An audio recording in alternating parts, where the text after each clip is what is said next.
Bonjour à tous.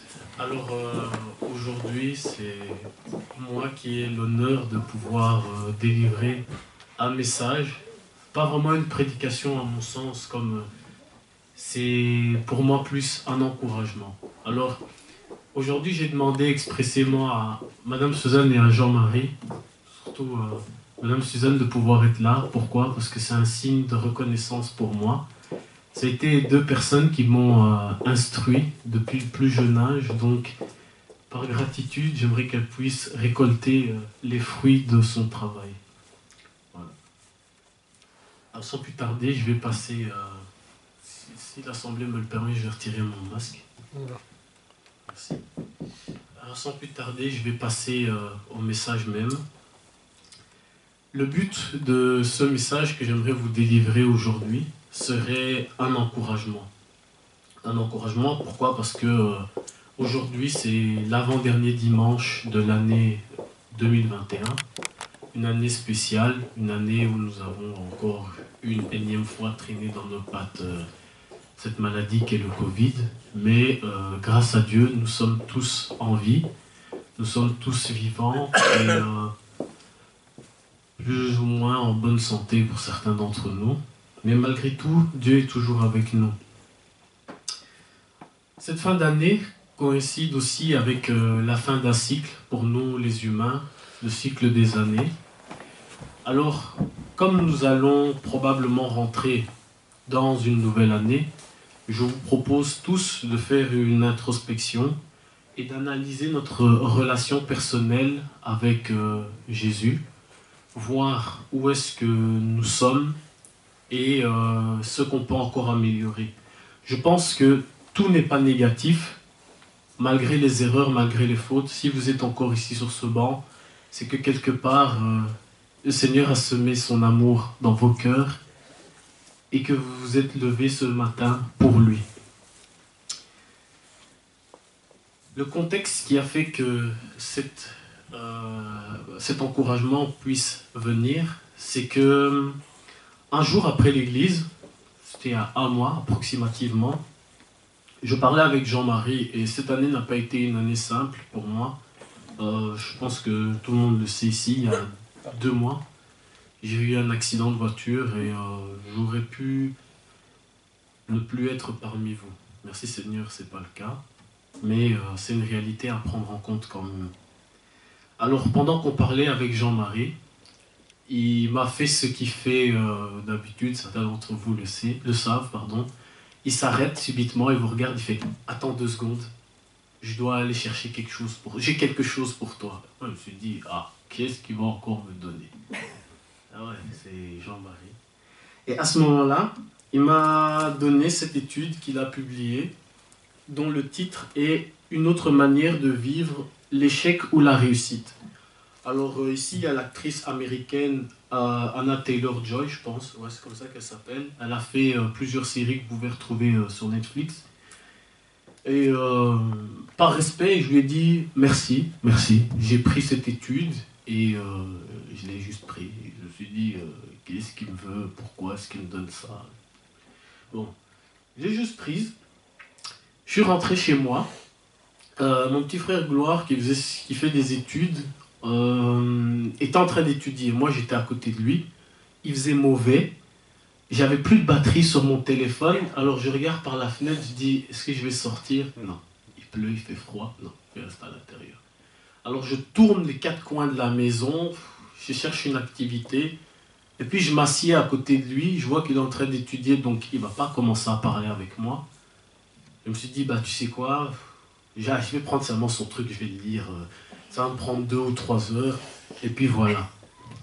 Donc, après lecture, la première chose que j'ai commencé par faire, bon, il faudrait que je retire mon message ici parce que sinon c'est pas réaliste.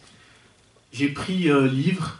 Comme chaque fois que vous prenez un livre, généralement ce qu'on fait, c'est on lit la couverture. Donc j'ai regardé, je fais ouais, ok, d'accord. Ensuite, j'ai regardé la 4e de couverture pour voir s'il n'y avait pas un résumé. Comme vous pouvez le voir, c'est une page jaune. Il n'y a rien du tout. Il n'y a pas de résumé dessus. Donc je me suis dit, bon, bah, vu qu'il n'y a pas de résumé, autant commencer à le lire. Ce qui était censé être une lecture de 1 ou 2 pages, et puis je me dis, ah ouais, je comprends ce qu'il veut me dire, s'est transformé en 2 heures où je me suis mis à l'intérieur. J'ai vraiment pris 2 heures et je l'ai fini directement. Mon frère, il était surpris, il m'a dit, mais t'avais dit que tu le lirais quand tu aurais le temps. J'ai dit, ouais, ben, le temps il est arrivé, et je l'ai lu. J'ai appris pas mal de choses, je le remercie d'ailleurs de me l'avoir donné, mais il y a un point qui m'a marqué. Quand vous allez à la dernière page, il y a une distinction en fait. Parce que pour ceux qui ne savent pas, Jean-Marie était aumônier de prison et il a reçu une distinction pour son travail. Et moi je me suis dit, waouh, ça c'est cool. Et la distinction, elle vient du ministre de la Justice qui était, Melchior Watley, un Verviétois en plus. Donc, la distinction commence par Monsieur Jean-Marie Frérot, né à Middelkerk. J'ai rigolé. Pourquoi j'ai rigolé? Parce que pour ceux qui ne savent pas, je ne sais pas qui est dans l'audience, que ce soit peu importe où vous vous trouvez dans le monde, d'ailleurs je vous salue. La Belgique est un pays qui est divisé en 3 parties. Au nord, les Flamands qui parlent néerlandais. Au sud, les francophones, nous qui parlons français. Et plus dans l'est, les germanophones, pardon, pas les Allemands. Il n'y a pas de problème, qui parlent eux allemand. Et Jean-Marie, en fait, pour ceux qui le connaissent, il a toujours été fier de nous dire qu'il était verviétois depuis qu'il était petit, mais on apprend ici qu'il est né en Flandre. Donc, le dimanche d'après, moi je reviens à l'église avec un grand sourire, et je lui dis, ah, comment ça va Jean-Marie? Oh, ben ça va. Je dis, ah, by the way, j'ai appris que vous étiez né en Flandre. Et on a tous les trois avec mon frère, on a rigolé de ça.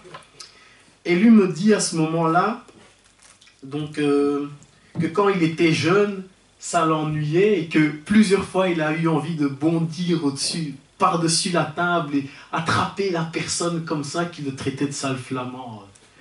Donc, ouais, moi ça m'a fait rire aussi. Je me suis dit, ah, notre Jean-Marie, je ne savais pas qu'il nous cachait une attitude comme ça. Et puis, je me suis arrêté quelques secondes et la pièce est un peu tombée et je me suis dit, s'il avait réagi comme ça, parce que c'est une forme de blague qu'il nous disait là comme ça, mais s'il avait réagi réellement comme ça, a posteriori, les gens, ils auraient fait quoi? Ils auraient dit, ah, regardez, maintenant il est prédicateur et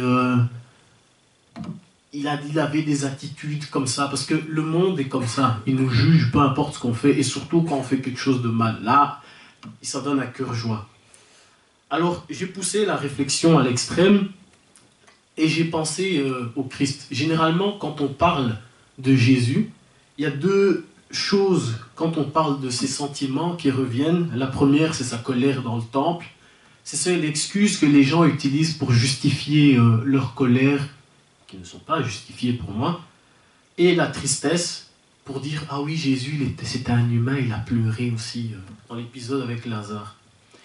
Alors mon but aujourd'hui, c'est de vous montrer que Jésus était comme nous.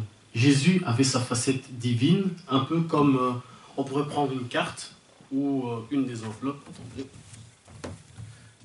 On pourrait prendre une des enveloppes. Jésus avait sa facette divine, fils de Dieu, avec des prophéties qui sont venues de lui, enfin qui ont émané à son propos.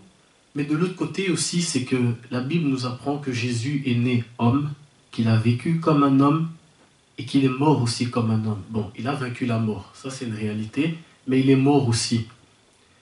Et mon objectif aujourd'hui serait que pour cette fin d'année, vous puissiez vous rapprocher du Christ, parce qu'il n'y a personne d'autre que lui qui sait ce que vous vivez en ce moment bien précis.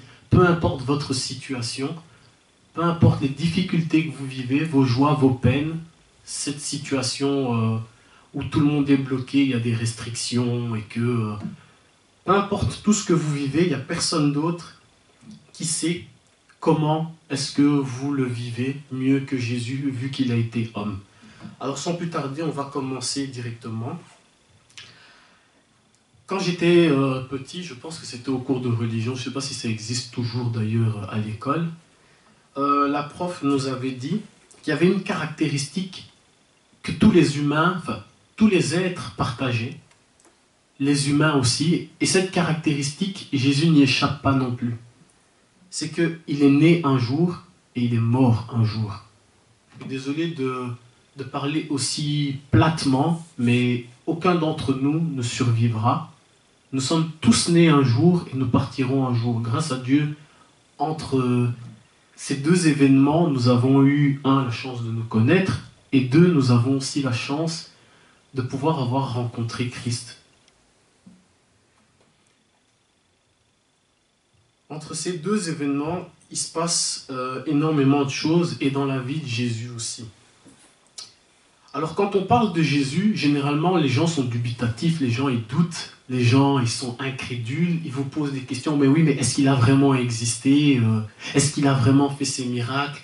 Est-ce que ces choses ne sont pas quelque chose qui est d'une invention humaine? Alors moi pour remettre en avant le mauvais cœur de l'homme et sa faculté à mettre tout en doute, j'ai repris un exemple. En 1969, on a eu le premier astronaute qui a été sur la Lune, du nom de Armstrong.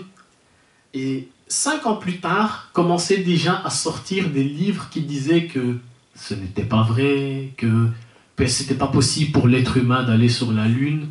Bon, nous actuellement, on sait que c'est possible parce qu'il y a encore d'autres qui ont été. Mais pour les gens qui ont vécu cet événement-là directement, ça pouvait être quelque chose qui pouvait remettre en doute. S'ils ont remis en doute quelque chose d'aussi futile qui n'est juste qu'une œuvre de la technologie, est-ce que vous pensez sincèrement qu'ils vont laisser passer l'occasion de pouvoir remettre en cause tous les faits qui sont abordés dans la Bible concernant notre Seigneur et Sauveur? Désolé de vous l'apprendre, mais non, ils vont vraiment sauter sur l'occasion. Et c'est là qu'intervient la foi. La foi qui est cette espérance et cette croyance en des choses que nous n'avons pas vues. Voilà. Alors, toujours pour continuer et pour vous montrer que Jésus peut vous comprendre, la Bible, en Matthieu 2,1, nous parle de la naissance de Jésus. Lorsqu'elle nous parle de la naissance, n'ouvrez pas vos Bibles maintenant, on ouvrira nos Bibles ensemble, ne vous tracassez pas, comme ça vous allez voir où est-ce que je veux vous emmener. La Bible, quand elle nous parle de choses, elle nous donne toujours des repères spatio-temporels. Donc elle nous dit toujours où ça s'est passé et quand ça s'est passé. Alors pour la naissance de Jésus, prenons nos Bibles ensemble si vous le voulez bien. En Luc 2, à partir du verset 1 à 7, nous avons des détails qui viennent concernant la naissance de Jésus. Je lis. En ce temps-là, parut un édit de César Auguste ordonnant le recensement de toute la terre. Ce premier recensement eut lieu pendant que Quirinus était gouverneur de Syrie. Tous allaient se faire inscrire, chacun dans sa ville. Joseph monta de la Galilée, de la ville de Nazareth, pour se rendre en Judée, dans la ville de Jésus, appelée Bethléem, parce qu'il était de la maison et de la famille de David, afin de se faire inscrire avec Marie, sa fiancée, qui était enceinte. Pendant qu'ils étaient là, le temps où Marie devait accoucher arriva, elle enfanta son fils premier-né.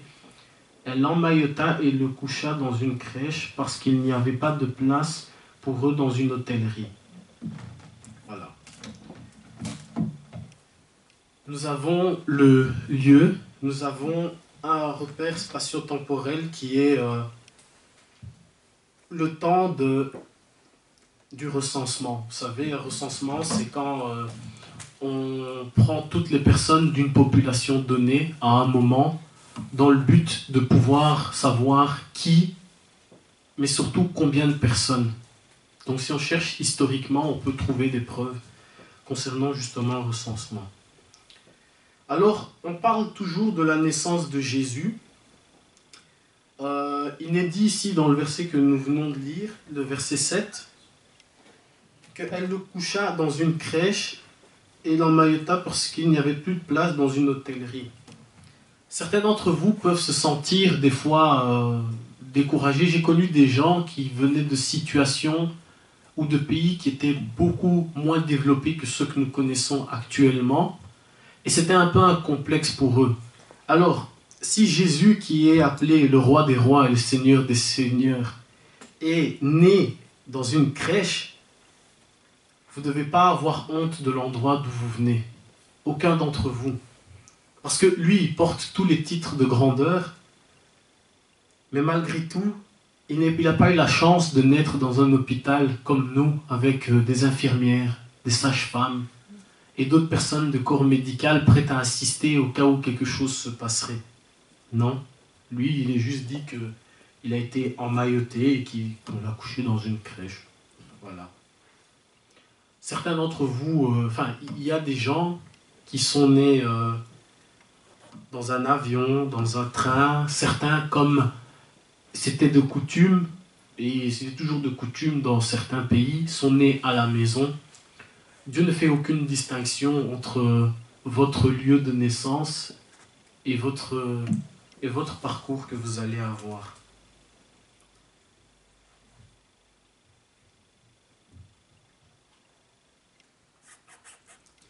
Lorsqu'on évoque la jeunesse de Jésus, nous n'avons pas beaucoup de détails, mais certains reviennent. Par exemple, le fait qu'il avait une famille. Quand on lit en Marc 6,3, on nous donne des détails, par exemple, n'était-ce pas le fils de Marie, donc sa mère, le frère de Jacques, Jos, Jude, Simon, et ses sœurs, sont-elles parmi nous?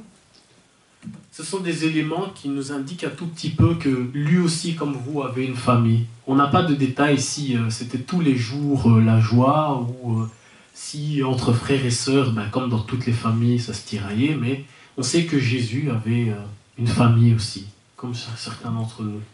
Ce sont des éléments qui sont très importants à prendre en compte parce que, comme ça, vous réalisez aussi qu'il n'était pas tout seul. Voilà. Concernant sa jeunesse, alors, on n'a pas beaucoup de détails concernant Jésus, si sa naissance. On a aussi des détails concernant ses années de ministère, mais on n'a pas beaucoup de détails concernant sa jeunesse à proprement dite. Et moi, j'ai un verset justement qui nous montre que la Bible, en fait, c'est pas une biographie de Jésus comme on pourrait en avoir une sur Wikipédia. Non.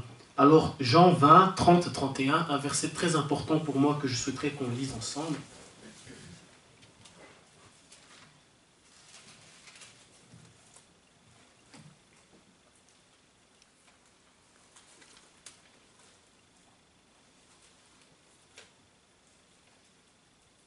Voilà. Très important pour moi, c'est qu'il dit ici, Jean, Jésus a fait encore en présence des disciples beaucoup d'autres miracles, mais qui ne sont pas écrits dans ce livre. Mais ces choses ont été écrites afin que vous croyiez que Jésus est le Christ et le Fils de Dieu, en croyant, vous ayez la vie en son nom. Donc, tous les détails de sa vie n'apparaissent pas pour qu'on puisse écrire un livre qui fait 10 fois cette taille, mais l'objectif de la Bible, du moins des écrits qui relatent la vie de Jésus, c'est de nous encourager justement et de nous faire évoluer dans notre croyance. Mais cependant, il y a des suppositions et des conclusions qu'on peut tirer concernant sa jeunesse. J'en ai reprises quelques-unes d'un auteur américain que j'ai aussi agrémenté avec mes connaissances à moi. Donc, on peut dire que Jésus était instruit spirituellement, parce que quand on prend Luc 2, 41-47, on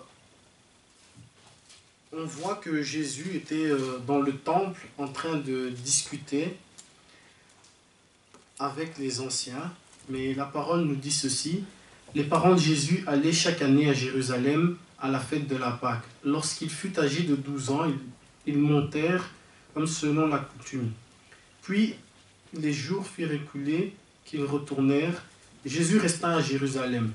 Joseph et sa mère s'en aperçurent, croyant qu'ils étaient avec leurs compagnons de voyage. Ils firent une journée de chemin. Mais ne l'ayant pas trouvé, ils retournèrent à Jérusalem pour le chercher, et au bout de 3 jours, ils le trouvèrent dans le temple, assis au milieu des docteurs, les écoutant et les interrogeant. Tous ceux qui l'entendaient étaient frappés de son intelligence et de ses réponses. Voici une preuve que Jésus était instruit spirituellement. Jésus, comme certains d'entre nous, parlait plusieurs langues. Donc, Jésus parlait araméen.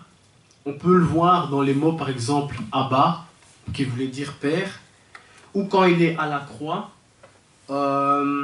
qu'il a dit Eli, Eli, sabachthani, qui veut dire mon Dieu, pourquoi m'as-tu abandonné? Les mots sont relatés tels quels en araméen et ils nous ont été transmis à nous. Cette référence se trouve d'ailleurs en Matthieu 27, au verset 46. Jésus parlait aussi le grec, qui est une région... En fait, Jésus a grandi en Galilée. La Galilée, c'est une région du nord de son pays. Et dans cette partie, il y avait une très forte influence helléniste, une influence grecque. Et la langue du commerce, à l'époque, dans tout le bassin méditerranéen, était le grec.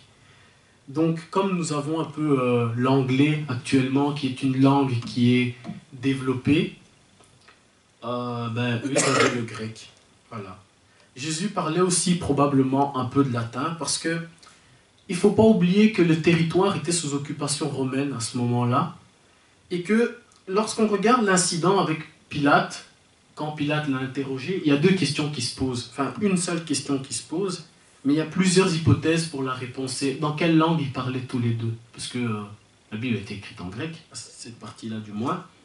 Mais soit Jésus parlait le latin quand il a parlé avec Pilate, soit Pilate parlait araméen, ou soit il y avait un traducteur pour les deux. Toujours est-il qu'un pays sous occupation, peut-être que vous commencez à développer des mots. On peut le voir dans les différents pays qui ont été colonisés. Il y a toujours un héritage linguistique qui est resté du pays colonisateur vers le colonisé. Ce sont des faits. Alors, toujours dans ces suppositions et déductions, on peut savoir aussi que Jésus a eu une instruction professionnelle. Pourquoi est-ce que je dis ça? Jésus était fils de charpentier et à l'époque, on ne changeait pas de métier comme ça. Si ton père était charpentier, désolé de te le dire, mais tu as de fortes chances de finir charpentier aussi. Et donc voilà, le verset que nous avons lu précédemment disait aussi Jésus, le charpentier. Donc c'est une emphase qui a été faite pour bien montrer qu'il a bien suivi le chemin de son père. Et quand on parle de charpentier, ce n'était pas comme actuellement on a l'idée de quelqu'un qui maniait seulement le bois. En fait, à l'époque, c'était de la construction générale, donc il pouvait être, que ce soit dans les pierres ou dans d'autres choses. Tout ça pour vous dire, au final, ces points que j'ai relatés sur sa jeunesse, que Jésus était comme vous. Jésus n'a pas été à l'école telle que l'institution que nous avons aujourd'hui, mais Jésus a suivi un parcours qui était spirituel, où il a été éduqué, où il a aussi grandi par rapport au contexte culturel, et il a grandi aussi d'un point de vue professionnel, je vais dire, donc il a eu son métier aussi. Voilà.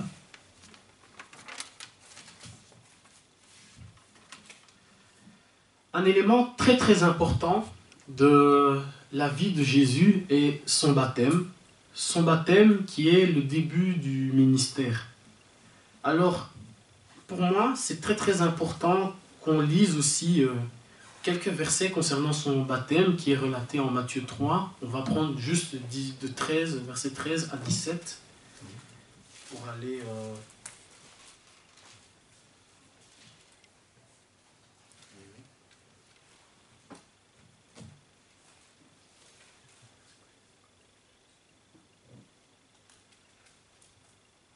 Alors Jésus vint de la Galilée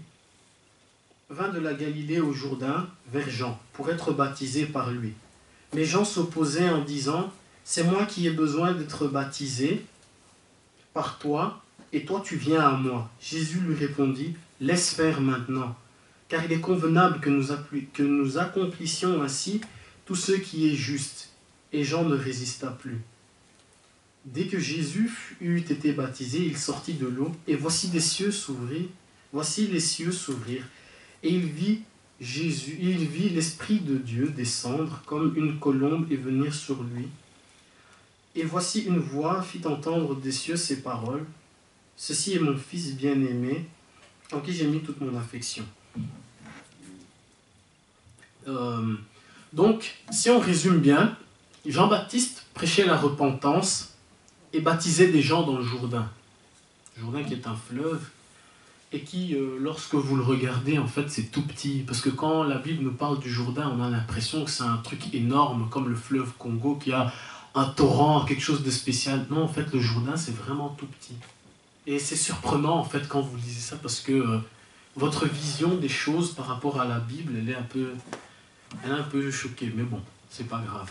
Donc, Jésus vient de Galilée et il va vers Jean pour se faire baptiser. Jean-Baptiste refuse, mais la réponse que Jésus lui donne est très importante. Et donc il dit, laisse faire maintenant, car il est convenable que nous accomplissions ce qui est juste. Donc Jésus, quelque part, nous donne l'exemple en se faisant baptiser, comme chacun d'entre nous, nous oriente dans la direction à suivre. Et il nous recommande de faire la même chose en Marc 16,16. Alors, encore une chose qui peut nous rassembler et faire que Jésus puisse, qu'on puisse encore une fois se mettre à la place de Jésus et qu'il peut nous comprendre, c'est la tentation. Alors, lorsqu'on lit les versets, la tentation était décrite en Matthieu 4, à partir du chapitre 4, verset 1 à 11, pardon. Donc, Jésus, après son baptême, il se replie pour être tenté par le diable dans le désert. Il y reste 40 jours et 40 nuits. Lorsque les chiffres 40 sont évoqués dans la Bible, en général, c'est une période de maturation où Dieu nous prépare à quelque chose. On peut, par exemple, prendre l'exemple des 40 ans dans le désert, où Dieu a préparé son peuple, ou les 40 jours de déluge, où Dieu a fait tomber la pluie en grande quantité pour permettre à l'arche de pouvoir partir. Et donc la Bible nous dit que Jésus eut faim. Donc le diable a bien attendu le moment où Jésus était un peu plus faible au niveau de la chair. Alors, désolé de vous l'apprendre, mais vous n'êtes pas exempt de tentation. Votre vie étant ce qu'elle est, vous avez accepté Jésus comme Seigneur et Sauveur. Bingo. Début des problèmes en tout cas. Mais il y a une solution. Alors, si Jésus a été tenté, ne croyez pas que le diable va vous laisser comme ça. Je suis désolé, mais il s'attaquera principalement à votre foi, en vous discréditant, en apportant des éléments dans votre vie et des difficultés qui vous feront renoncer. Mais bon, la foi est décrite comme une course. Alors, arrivons jusqu'au bout et finissons cette course. Alors, la tentation de Jésus se passe sur 3 éléments. La première chose sur laquelle Jésus a été tenté, c'est sur la nourriture. La deuxième chose, sur la richesse matérielle. Et la troisième, sa divinité. En Psaume 91, où le diable lui dit ils te porteront sur les mains de peur que ton pied ne heurte une pierre. En gros, il lui demande de se jeter pour montrer qu'il est vraiment Dieu. Alors, toutes les réponses que Jésus a apportées à la tentation viennent directement de la parole de Dieu. Ça, c'est très important. Parce que quand on parlait de la nourriture, quand on parlait du fait que Jésus était humain, Jésus a étudié, Jésus a eu une instruction. Et il est très important pour nous en tant que chrétiens, surtout sachant que l'ennemi rôde, comme dit la parole, d'être prêt et armé, c'est-à-dire d'écouter la parole. Donc, La première réponse que Jésus lui donne par rapport à l'attaque sur la nourriture, c'est que Jésus lui répond que la nourriture peut être aussi spirituelle et que toute la parole de Dieu est aussi une nourriture. Quant à la richesse matérielle, en Deutéronome 6,16, il est écrit qu'on ne tentera pas notre Seigneur et Dieu. Ensuite, sur sa divinité, dans les 10 commandements, le premier est « Tu n'auras pas d'autre Dieu devant ma face ». Et ensuite, ce qu'il a fait, très important qu'on ne mentionne pas, c'est qu'il a dit au diable de s'en aller. Il l'a chassé. Voilà. 1 Pierre 5, 8. Si vous le permettez, on va le lire aussi parce qu'il suit dans la continuité des choses que j'aimerais que nous gardions à l'esprit en cette fin d'année où où l'objectif est plutôt de nous raffermir pour le prochain cycle qui va arriver, serait que...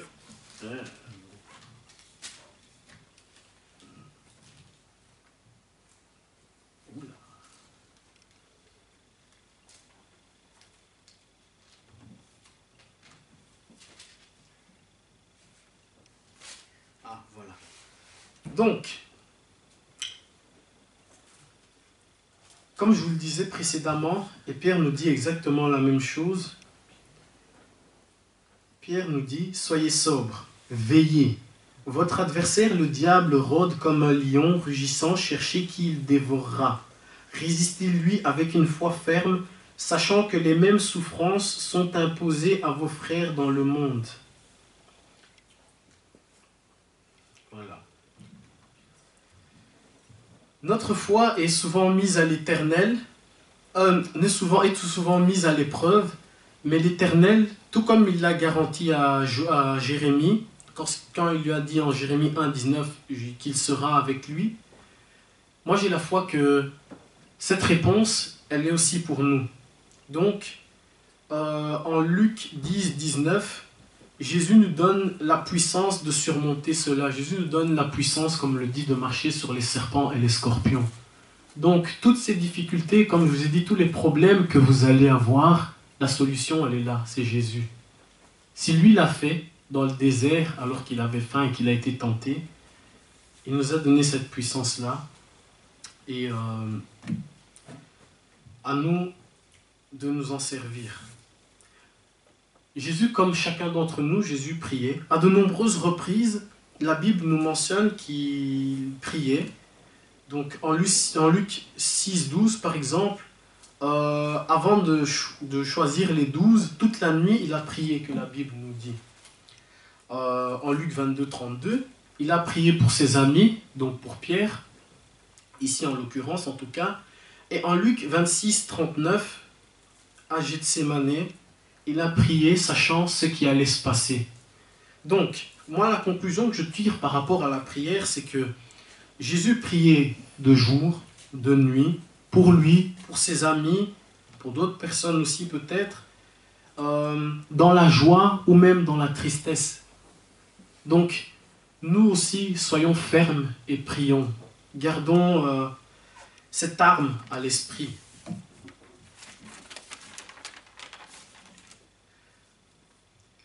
Jésus, comme vous tous, avait des amis.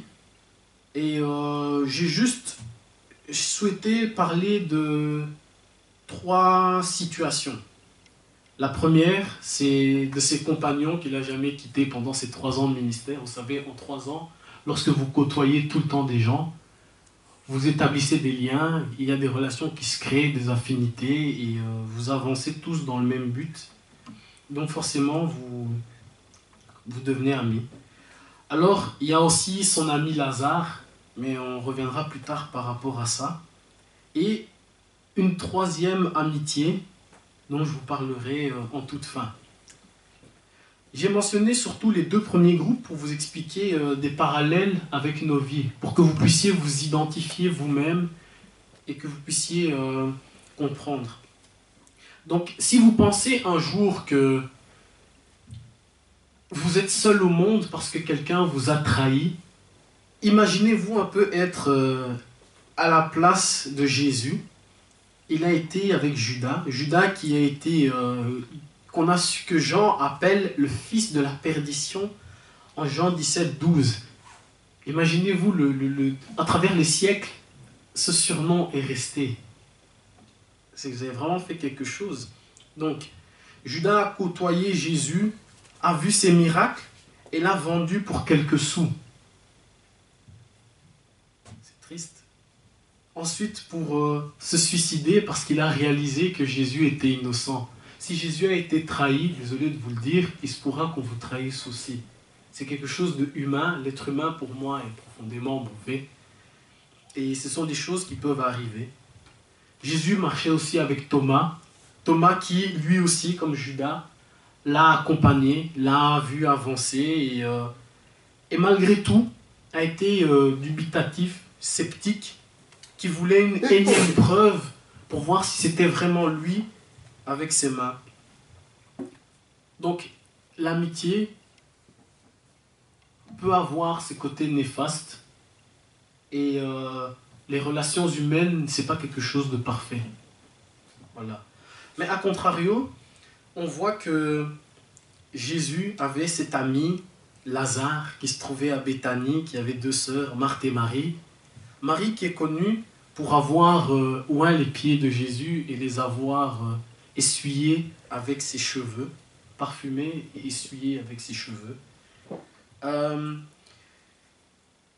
C'est quelque chose qui, pour les contemporains de Jésus, l'avait choqué. Ah, cette femme a fait ça comme ça. Et donc, Jésus avait de l'affection pour ces gens qu'il appelait ses amis. Alors, lorsqu'il a entendu que Lazare était malade, ce qu'il a fait, c'est que il a fait demi-tour sur son chemin. Ses disciples lui ont dit, et pourtant, si jamais tu fais demi-tour, les Juifs, ils veulent te lapider. Donc, il a préféré faire demi-tour et risquer peut-être sa vie, juste pour aller voir cet ami qui était malade. Lorsqu'il a entendu la nouvelle de la mort de Lazare, son ami, la Bible, dans son plus court verset, relate que d'abord il fut attristé, mais ensuite qu'il pleura, preuve d'humanité. Donc Jésus, que je rappelle encore une fois, le Seigneur des Seigneurs, le Roi des Rois, comme il est décrit en Apocalypse, a été comme vous. Il a aussi pleuré. Son corps a été aussi attristé. Alors, je pourrais encore vous parler de beaucoup d'autres choses, mais concernant Jésus, mais non seulement le temps nous presse, mais aussi, j'aimerais arriver à ma conclusion directement. Le point commun, enfin Jésus aussi, oui, je peux dire aussi qu'il a connu l'injustice. On connaît tous son procès qui était inéquitable. Ils ont préféré sauver un meurtrier plutôt que Jésus qui n'avait rien fait, il n'y avait pas de preuves. Donc il a passé toute sa vie à être piégé par les pharisiens, que ce soit en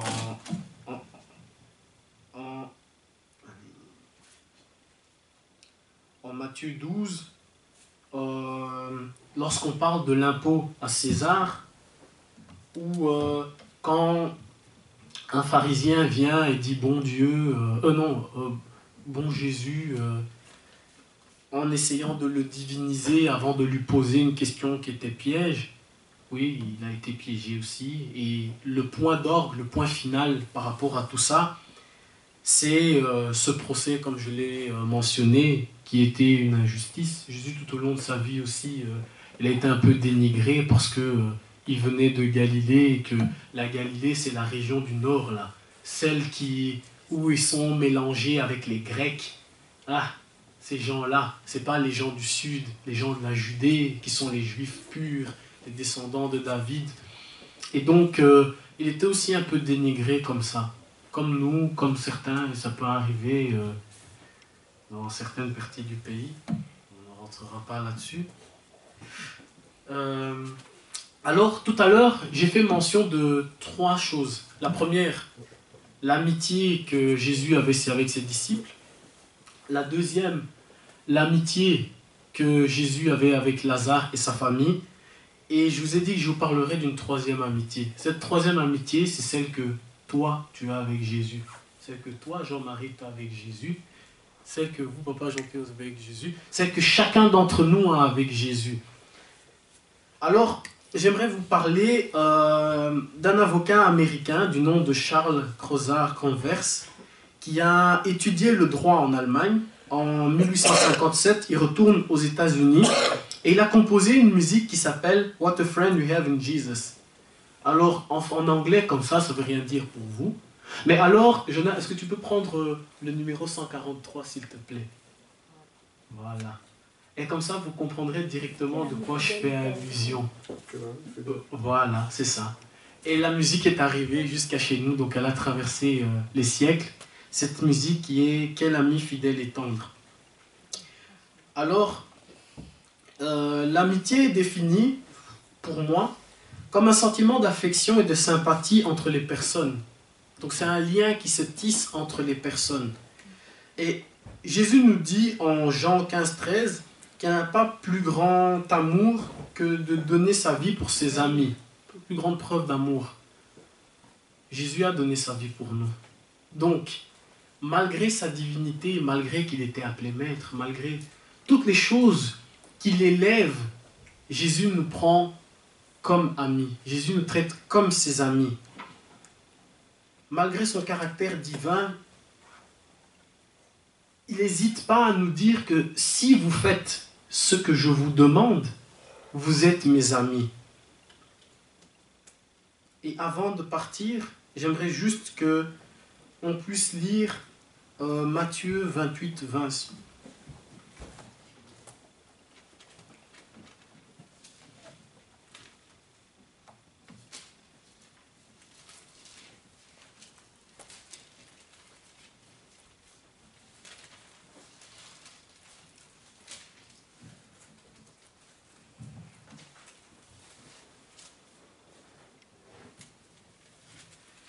Donc, on va remonter un peu plus haut. Donc, Jésus s'étant approché, leur parla ainsi. Tout pouvoir m'a été donné